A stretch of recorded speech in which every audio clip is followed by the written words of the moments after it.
Good morning, everyone. It's Lee Henson, President and Founder of AgileDad, and it's time for today's edition of the Daily Stand-Up. Without any further ado, let's get started.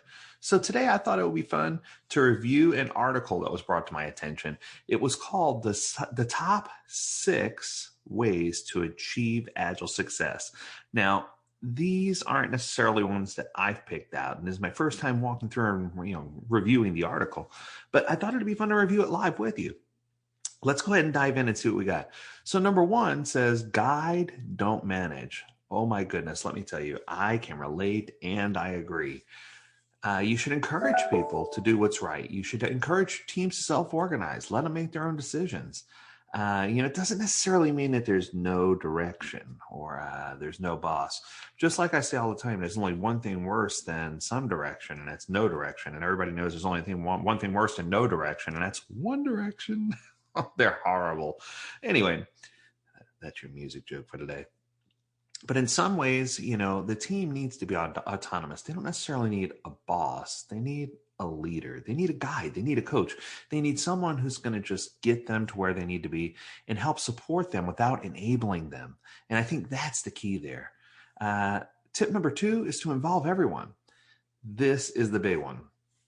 I can't tell you how many times I go into an organization and you see that there are only a few select people, the dev lead or other people who are always involved, the architect, but then the core teams just aren't involved at all. Even when it comes time for the demo, I see a lot of times where the product owner goes up and does the entire demo themselves, and the team doesn't get a chance to participate or showcase the things they're so proud they've built.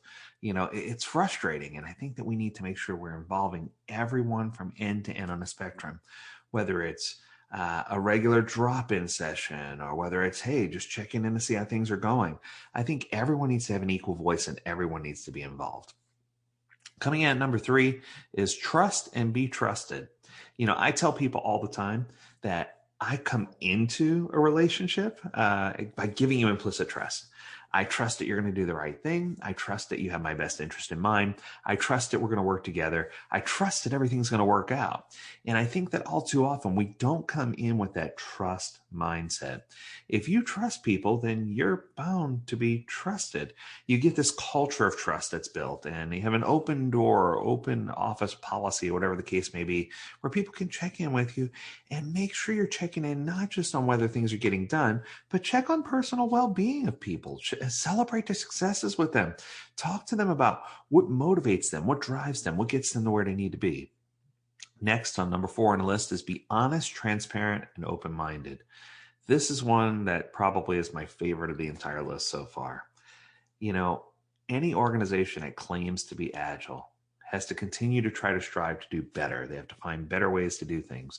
They need to be able to quickly pivot, adjust their course, learn every single day, make it a learning experience, have a growth mindset, take typical norms of working life and change those, transform those, find ways to help people have an honest expression of what they do. Honesty is often something that is overlooked or not promoted, or radical candor isn't talked about. Kim Scott wrote the phenomenal book, Radical Candor. If you haven't read it, you need to read it. It's a great way for us to understand that if we're open-minded and we're honest and just really transparent, that's where the heart of the work gets done. That's where we start seeing big changes, and that's where we start seeing things happen. Number 5 is encourage a strong feedback culture.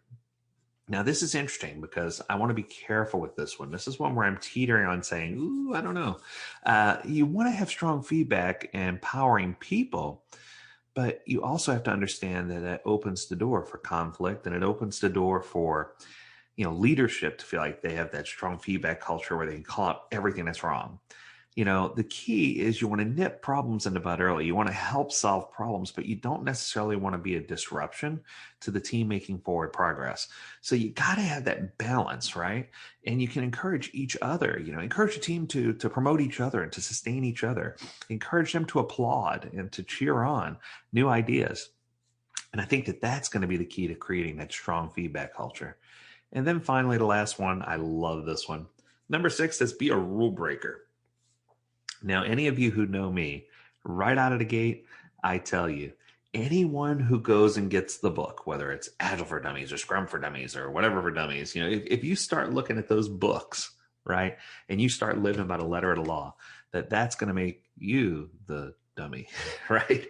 I think that if you don't know how to think outside of the box, if you don't bend the rules to solve the problem, if you're not innovative, if you're not trying to create new paths and blaze new paths to solve problems, if you don't have a strong agile mindset, if you only do what you're told, if you're never overly productive or creative, if you're not creating your own structure and trying to figure things out, I want to be clear. I'm not telling you to abandon all Scrum rules or Agile rules. What I'm telling you is you need to be willing to be flexible, to find solutions that work for your organization, that promote the environment of psychological safety, that promote radical candor, and that help you be successful.